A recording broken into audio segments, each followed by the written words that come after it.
So through all of this, President Biden understands all the people will feel the gas price pressure, and he wants to keep those prices as low as possible going into the election.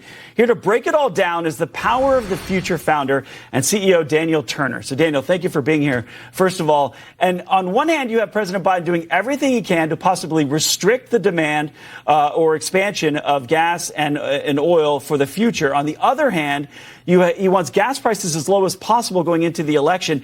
These two things don't really fit together, right? No, they don't. And the commodity industry for oil is future looking. And so, the oil has been stuck around $80, $85 a barrel for months now. And we haven't seen a ton of volatility, which is good for the American people. But 80 is still very, very high. In order to bring that price down, the market has to get a sense that the production is going to increase. And in order for that sense to come, we have to see access to land and permitting. And the administration continues to refuse that. On the other hand, they want us to buy more oil from places like Venezuela and Iran and other OPEC nations. So there's a real lack of understanding of energy policy here, and the American people are suffering as a result. And you can see that the Dow is not really concerned currently about the oil or the situation right now as the Dow is going up 174 points this week. How should this transition to electric, do you think, be done then? Because it seems like the Biden administration wants to just rip the Band-Aid off and cancel or get rid of oil altogether.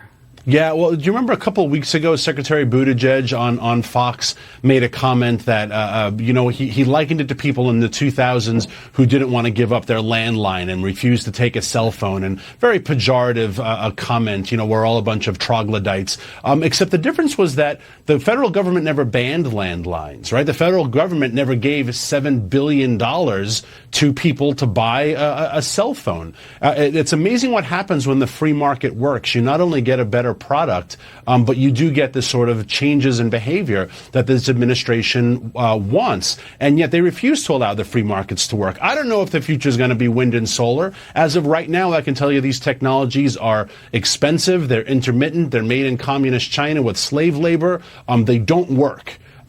Subsidizing them, forcing them on the American people is not going to get us better wind and solar. It's just going to get us a continued weak electric grid. But the Biden administration doesn't believe in free markets. They believe in big government. Yeah, Daniel, one more. We only have about 30 seconds left. The U.S. was forced to snap back sanctions on Venezuela because the dictator there didn't follow through with opening fair elections. The U.S. has sanctioned Iran for the direct attacks on Israel, but only the UAV industry, not the oil industry. The president has shied away from restricting oil's exports.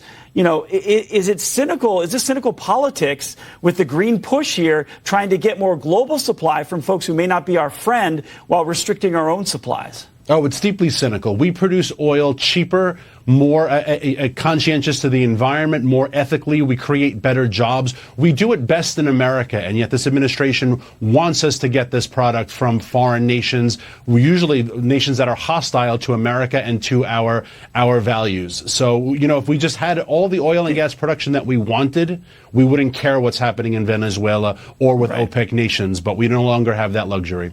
Daniel Turner, Power of the Future. Thank you. I appreciate the comments on this ongoing debate. Thank you. Thank you.